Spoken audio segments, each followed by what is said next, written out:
Hi all അസ്സലാമു അലൈക്കും. പുതിയൊരു വീഡിയോയിലേക്ക് എല്ലാവർക്കും സ്വാഗതം. അപ്പോൾ ആദ്യം തന്നെ ഞാൻ എല്ലാവർക്കും എൻ്റെയും കുടുംബത്തിൻ്റെയും പേരിൽ 1000 നബിദിനാശംസകൾ നേരുന്നു. ഇന്ന് ഈ വീഡിയോ ഒന്നല്ല ഇടേണ്ടതെന്ന് എനിക്ക് നന്നായിട്ടറിയാം. കാരണം ഇന്ന് നബിദിനാന്ന്. എല്ലാവരും നബിദിനപരമായിട്ടുള്ള വീഡിയോ ആയിരിക്കും ഇടുന്നത്. ഞാനൊരു ഷോർട്സ് ഇട്ടിട്ടുണ്ട്. പിന്നെ ബാക്കി വീഡിയോ ഒക്കെ ഇൻഷാല്ല ഇതിൻ്റെ ബാക്കിൽ കൂടി ഞാൻ ഇടുന്നതാണ്.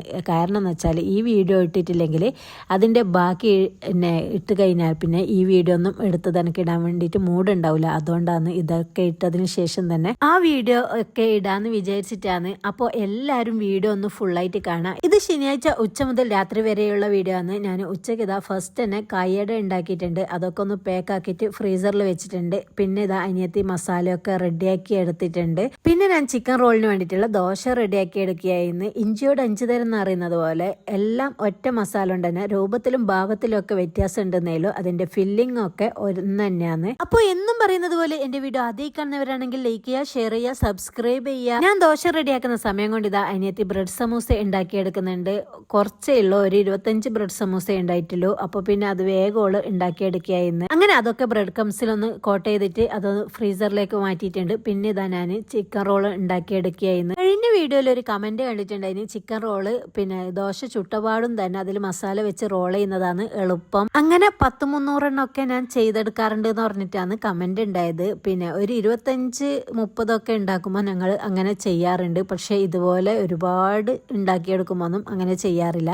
കാരണം എന്ന് വെച്ചാൽ പിന്നെ ഗ്യാസ് ഒരുപാട് തീരും. ഇപ്പോൾ ചിക്കൻ റോള് 300 ഉണ്ടാക്കുന്ന വിചാരിച്ചാൽ 300 റോൾ ഉണ്ടാക്കുന്ന ടൈമും ഗ്യാസ് കത്തിക്കൊണ്ടേയിരിക്കുക ചെയ്യൽ. നമ്മൾ ഉണ്ടാക്കുമ്പോൾ അതിൻ്റെ പകുതി ഗ്യാസ് മതി. കാരണം എന്ന് വെച്ചാൽ ഒരു 3 ദോശ 2 ദോശയൊക്കെ ചുട്ടിട്ട് പടപടാ അങ്ങ് എടുക്കും. അതിൻ്റെ ഇടയിൽ ഞങ്ങൾക്ക് മസാല വെച്ച് റോൾ ചെയ്യാൻ വേണ്ടി ടൈം ഉണ്ടാവില്ല. അത്രക്കും സ്പീഡിലാണ് ഇത് ചെയ്തെടുക്കുന്നത്. അപ്പോൾ അതിൻ്റെ പകുതിയെ ഞങ്ങൾക്ക് ഗ്യാസ് ചിലവാകും. അതൊക്കെ നമ്മൾ നോക്കിയാലേ നമുക്ക് ഇതിൽ നിന്ന് എന്തെങ്കിലും ലാഭം കിട്ടും.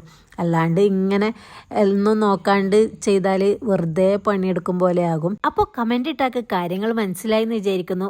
അങ്ങനെ ഇതാ ഞങ്ങൾ ആ പണിയൊക്കെ കഴിഞ്ഞിട്ടുണ്ട്. എൻ്റെ ചിക്കൻ റോളാക്കി വെച്ചതിലും ബ്രെഡ് ക്രംസിലൊക്കെ കോട്ട് ചെയ്യാനുണ്ട് അത്രേ. അതിൻ്റെ ഇടയിൽ ഇതാ അനിയത്തി ഇറച്ചിയട ഉണ്ടാക്കിയെടുക്കുന്നുണ്ട്. ഒരാൾക്ക് ഇറച്ചിയട വേണം, ഒരാൾക്ക് പിരിയട വേണം, പിന്നെ ഒരാൾക്ക് ബ്രെഡ് സമൂസ വേണം, ഒരാൾക്ക് ചിക്കൻ റോൾ വേണം. എല്ലാത്തിനും ഒരേ മസാല തന്നെയാണ്. പിന്നെ പിരിയഡിൻ്റെയിൽ കുറച്ച് ക്യാരറ്റ് ഇട്ടിരുന്നേ ഉള്ളൂ. പിരടിൻ്റെയിലും ബ്രെഡ് സമൂസൻ്റെയിലും കുറച്ച് ക്യാരറ്റ് ചേർത്തത് മാത്രമേ വ്യത്യാസമുള്ളൂ.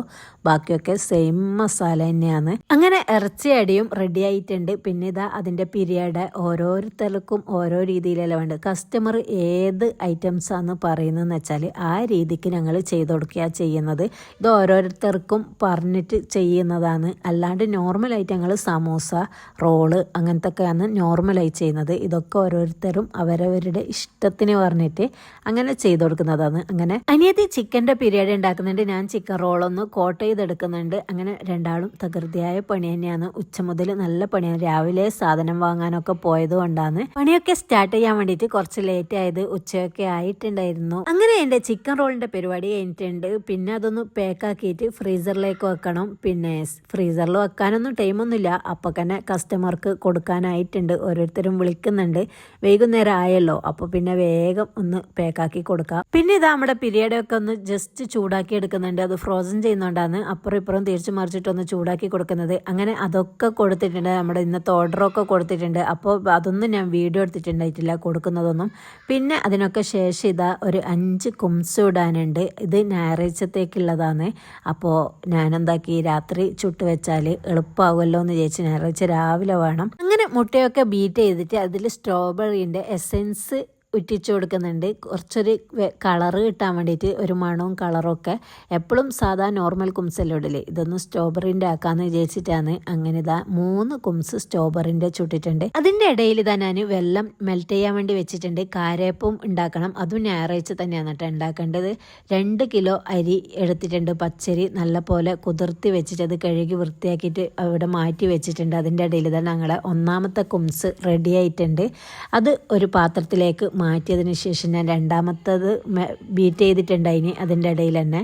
അപ്പോൾ അതും കൂടി അതിലേക്ക് ഒഴിച്ച് വെച്ച് ഓരോന്നും ഞാൻ ഓരോ കുംസ് ഉണ്ടാക്കുന്ന ടൈമിലാണ് ബാക്കി പണി എടുക്കുന്നത്. എന്നാൽ പണികളൊക്കെ എളുപ്പത്തിൽ കഴിയും. അങ്ങനെ ഞാൻ മൂന്നാമത്തെ കുംസിൻ്റെ മുട്ടയും ഒക്കെ അതിലേക്ക് റെഡിയാക്കി വെച്ചിട്ടുണ്ട്. അതിൻ്റെ ഇടയിൽ ഇതാ ഞാൻ കാരയപ്പത്തിനുള്ള മാവ് റെഡിയാക്കാൻ വേണ്ടിയിട്ട് അതും അവിടെ സെറ്റാക്കുന്നുണ്ട്. അതിൽ 3-5 പഴമൊക്കെ ഇട്ട് കൊടുത്തിട്ടുണ്ട്. ചിലപ്പം പഴമിടും, ചിലപ്പോൾ ഇടൂല, അങ്ങനെയാണ്. പിന്നെ കുറേ ആൾ കമൻ്റ് ഇട്ടിട്ടുണ്ട് അതിന് ഇതിൻ്റെ മാവ് കൂട്ടുന്നതിൻ്റെ കണക്കൊക്കെ ചോദിച്ചിട്ട് 1 കിലോന് അരിക്ക് എത്രയാണ് വെള്ളം പിന്നെ ചോറൊക്കെ വേണ്ടത് എന്ന് വെച്ചിട്ട് ഇട്ടിട്ടുണ്ടായിന്. ഞാനങ്ങനെ കറക്റ്റ് അളവ് നോക്കിയിട്ടൊന്നുമല്ല ചേർത്ത് കൊടുക്കൽ, ഒരു കൈക്കണക്കും മെയ്ക്കണക്കും പോലെ അങ്ങനെ ചേർക്കുന്നതാണ്. പിന്നെ നിങ്ങൾക്ക് വേണ്ടിയിട്ട് ഞാൻ പറഞ്ഞുതരാം, 1 കിലോ അരിക്ക് അരപ്പാട്ട, അതായത് ഞാനെടുക്കുന്ന മിൽക്ക് മെയ്ഡിൻ്റെ ടിന്നില്ലേ, ആ ടിന്നിന് അരപ്പാട്ടയും കുറച്ചധികം അങ്ങനെ വരുന്ന ചോറ് വെക്കണം. എന്നിട്ട് അത് ചേർത്ത് കൊടുത്താൽ അതിൻ്റെ പാകവും. ഒരു 2 പഴം, ചെറിയ പഴമൊക്കെ അതിൽ ചേർത്ത് കൊടുക്കുക, 2-3 ചെറിയ പഴം.